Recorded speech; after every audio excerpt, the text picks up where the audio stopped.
Salut les amis, After Zap, image numéro 683. Aujourd'hui, on va démarrer avec l'anniversaire d'une légende du football. C'est l'ex-international anglais David Beckham qui fête aujourd'hui ses 45 ans. Un joueur très élégant au milieu de terrain, David Beckham. Il a connu une carrière assez riche. Il est passé par de très grands clubs tout au long de sa carrière. On se rappelle évidemment de Manchester, là où il a remporté énormément de trophées avec Sir Alex Ferguson. C'est là d'ailleurs où il a le plus joué. 400 matchs à peu près avec les Red Devils. Il y a le passage évidemment en Espagne avec le Real Madrid, le Milan aussi, et puis on se souvient tous de son passage, son court passage du côté de la Ligue 1 avec le Paris Saint-Germain, où il aura quand même remporté le titre de champion de France en 2013 avec le Paris Saint-Germain. Il terminera sa carrière aux États-Unis avec Los Angeles, et puis à l'heure actuelle il est aussi propriétaire d'un club aux États-Unis, à savoir l'Inter de Miami. On continue les amis avec cette date, c'était il y a 4 ans jour pour jour. Leicester devenait champion d'Angleterre, l'un des plus grands exploits du sport et plus particulièrement du football. Leicester qui initialement devait jouer tout simplement le maintien. Ils avaient déjoué tous les pronostics en début de saison, ils étaient cotés à 5000 contre 1 dans cette course au titre. C'est absolument hallucinant, ça montre à quel point le football peut être magnifique. La bande Ranieri, Vardy, Kanté, Mahrez qui avait donc surpris tout son monde en Angleterre. C'est quand même incroyable quand on connaît les géants du football en Angleterre, de voir Leicester être champion, c'est vraiment hallucinant. Ensuite, une déclaration de Laurent Nicolin, le président de Montpellier, qui nous dit: on va me dire, si tu étais Toulouse ou Amiens, tu la ramènerais aussi. Je ne sais pas, enfin si, je sais. En étant dernier, avec une certaine décence, j'aurais fermé ma gueule. Je pense comme ça aujourd'hui. En vieillissant, je deviendrai peut-être un gros con. En tout cas, voilà, Laurent Nicolin, lui, il a été très classe par rapport à cette décision d'arrêter le football en France. Ça n'a pas été le cas de tout le monde d'être classe. Ensuite, une info qui concerne Pape Gueye, qui a donc quitté Le Havre en milieu de semaine pour s'engager avec Watford pour 5 ans. Communiqué officiel d'ailleurs des Hornets qui ont annoncé qu'il avait signé à Watford. Eh bien, on a appris que depuis quelques heures, son agent émet des réserves sur la validité du nouveau contrat et n'écarte pas une action en justice. Donc il y aurait des anomalies dans ce contrat de Pape Gueye. Donc on va voir ce qui va se passer dans les prochains jours. En tout cas, même si c'est officiel, il a signé du côté de Watford, il pourrait y avoir un recours pour annuler tout simplement ce contrat de Pape Gueye avec le club anglais. Ensuite, une déclaration de Nasser Al-Khelaifi qui nous dit: nous respectons la décision du gouvernement français, mais avec l'accord de l'UEFA, nous comptons participer à la phase finale de la Ligue des Champions au lieu et date où elle sera organisée. Ça serait quand même invraisemblable. Imaginez que le football français est arrêté, mais imaginons que les autres pays européens reprennent. Alors, il n'y a rien de sûr, loin de là, mais imaginons que les autres pays européens reprennent. On pourrait donc avoir en Ligue des Champions, si tout se passe comme prévu au mois d'août, le Paris Saint-Germain et Lyon qui joueraient donc leur match de Ligue des Champions face à des équipes qui auraient repris leur championnat depuis 2 ou 3 mois, qui seraient donc prêtes face à des équipes françaises, le PSG et Lyon, qui n'auraient donc pas joué depuis 5 mois, qui auraient peut-être fait des matchs amicaux, qui seraient peut-être même pas à 100% par rapport à la reprise du championnat. Donc c'est complètement hallucinant. On poursuit les amis avec une déclaration de Quique Sétién, l'entraîneur du Barça, qui a répondu à la question: est-ce qu'il est possible de dépenser 222 millions d'euros pour Neymar? Il a dit: non, je pense que personne ne peut dépenser autant. Les petits clubs sont pris à la gorge, de nombreuses équipes sont à la limite et en crise dès la première secousse. Alors on avait bien compris que ça allait être très compliqué déjà de recruter Neymar avant cette crise du coronavirus. Alors maintenant, avec cette crise du coronavirus, ça semble quasiment inimaginable de voir Neymar retourner du côté de Barcelone cet été. Ensuite, la une du quotidien Mundo Deportivo qui titre encore une fois sur le dossier Lautaro Martinez.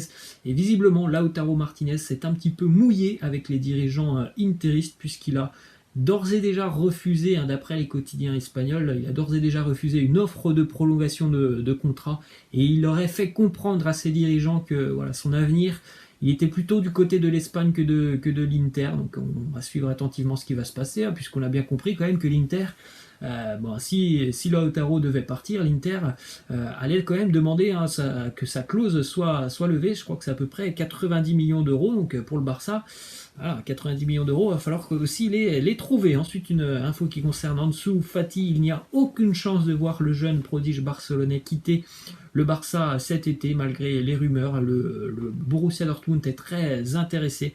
Il n'y a aucune chance de le voir quitter le club. Le staff, la direction sportive compte sur lui pour le futur. Ensuite, déclaration de Lucas Vazquez, le joueur du Real Madrid, qui nous dit: tous les joueurs du Real sont des professionnels. Nous sommes en train de gérer la quarantaine d'une fort belle manière. Nous nous entraînons beaucoup et nous allons gagner la Liga lorsque nous recommencerons à jouer. Et oui, si le football reprend en Liga, il y aura quand même un très joli duel jusqu'à la fin de saison entre le Real et le Barça. Ensuite, une déclaration de José Mourinho qui est revenu sur ses années du côté du Real. Et il nous dit: nous avons mis fin à la domination du Barça de la meilleure manière possible en atteignant un record de points et de buts qui a rendu donc la conquête du titre plus intéressante, plus importante que les autres. Nous avons gagné une Liga historique en 2012.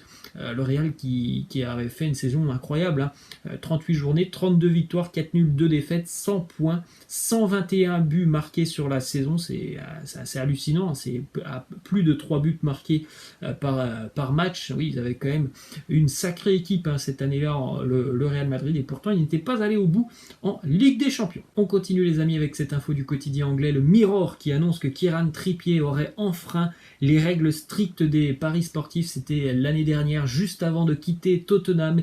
Il aurait misé gros, visiblement, sur son départ du côté de l'Atlético Madrid, puisque au Royaume-Uni, voilà, il y a des paris sur tout, absolument tout. Vous pouvez parier sur le temps qu'il va faire, peut-être dans 3 ou 4 semaines. C'est complètement hallucinant. En France, on est quand même plutôt sur des paris sportifs. Au Royaume-Uni, vous pouvez parier absolument sur tout. Donc il aurait parié sur le fait qu'il allait rejoindre l'Atlético Madrid. Évidemment, ça s'est produit, donc il a certainement dû empocher une grosse somme. Donc c'est interdit. Aucun joueur ne peut parier sur des événements dans le monde du football professionnel. Donc voilà, il aurait enfreint ces règles. Lui, Kieran Trippier, a dit tout simplement qu'il niait tout simplement les faits. Ensuite, du côté de l'Angleterre, Sergio Aguero confirme que les joueurs ont peur de reprendre le championnat et les entraînements avec la pandémie actuelle. Cependant, l'UEFA et la Première Ligue font tout leur possible pour reprendre le championnat le 8 juin. D'ailleurs, Gary Neville, ancienne légende du football anglais, qui nous dit qu'il préconise que la suite du championnat d'Angleterre se déroule à l'étranger, car le Royaume-Uni n'est pas à l'heure actuelle un lieu protégé du virus. Alors, j'aimerais bien savoir quels sont les lieux protégés du virus. À l'heure actuelle, je pense que si on regarde le monde, il n'y a pas beaucoup de lieux qui sont protégés par le virus. Ensuite, dans un long communiqué, la Première Ligue a réaffirmé son souhait donc de terminer cette saison 2019-2020 comme tous les clubs du championnat, mais seulement si le gouvernement donnait son accord. Donc pour le moment, aucune décision n'a été prise. Ça sera comme en France. Si on veut reprendre le championnat en Angleterre, c'est un bon point. Ça n'a pas toujours d'ailleurs été le cas du côté de la France, mais c'est un bon point pour les Anglais. Ils ont envie de reprendre après. Voilà, la décision finale, elle appartiendra au gouvernement. Une info mercato du côté de Manchester United qui vise Donny van de Beek pour remplacer Paul Pogba si jamais il y a un départ de Pogba cet été. Le milieu néerlandais est estimé à peu près 50 millions d'euros. Quelques infos maintenant du côté de la Bundesliga. Charles Aranguiz prolonge son contrat avec le Bayer Leverkusen jusqu'en 2023. Info aussi pour le maillot du Borussia Mönchengladbach, le 3e maillot pour Gladbach l'année prochaine. Il sera en édition limitée et 10 € par maillot vendu seront reversés à la ville de Mönchengladbach pour acheter des masques avec notamment ce sponsor, ou en tout cas ce slogan au milieu du maillot, indomptable depuis 1900. Une info aussi sur le FC Cologne. 3 membres du FC Cologne ont été testés positifs au coronavirus alors que le championnat d'Allemagne envisageait d'être le premier grand championnat européen à reprendre la compétition courant mai. Donc on ne sait pas si ce sont des joueurs ou si ce sont des membres, pourquoi peut-être du staff, ou en tout cas ce sont des personnes qui travaillent autour du FC Cologne. Mais voilà, il y a quand même 3 cas au sein du club, donc ça va certainement mettre du plomb dans l'aile d'une reprise du championnat allemand, hein, puisqu'on en avait parlé déjà depuis quelques semaines, mais cette info peut-être va chambouler les choses. On rappelle qu'une décision sera prise par le gouvernement allemand mercredi prochain. On continue les amis avec cette déclaration de Timo Werner, l'attaquant du RB Leipzig, qui a pris une décision sur son futur. Il nous dit déjà: le Bayern, c'est un grand club, pas besoin d'en parler. Hansi Flick a prouvé cette saison qu'il était un très bon entraîneur, mais si jamais un transfert est envisageable pour moi, je préfère franchir le pas à l'étranger plutôt que de venir au Bayern Munich. Donc voilà, il a déjà acté ça. Si jamais il y a un départ pour lui, ça sera en dehors de l'Allemagne. Donc après, il y avait pas mal de rumeurs, hein, notamment avec l'Inter ou encore Liverpool. En tout cas, le Bayern, pour lui, ce n'est pas une option. Ensuite, une déclaration de Ronaldinho qui nous dit: tous les gens que j'ai eu l'opportunité de rencontrer en prison m'ont reçu avec gentillesse. Jouer au football, signer des autographes, faire des photos, ça fait partie de ma vie. Il n'y a aucune raison que je cesse de faire cela. Et on termine les amis avec cette question de fin: quel est le plus gros flop de l'histoire de votre club de cœur? Laissez-moi en commentaire vos réponses. Voilà les amis, c'est la fin, je vous laisse, je vous dis à la prochaine, ciao.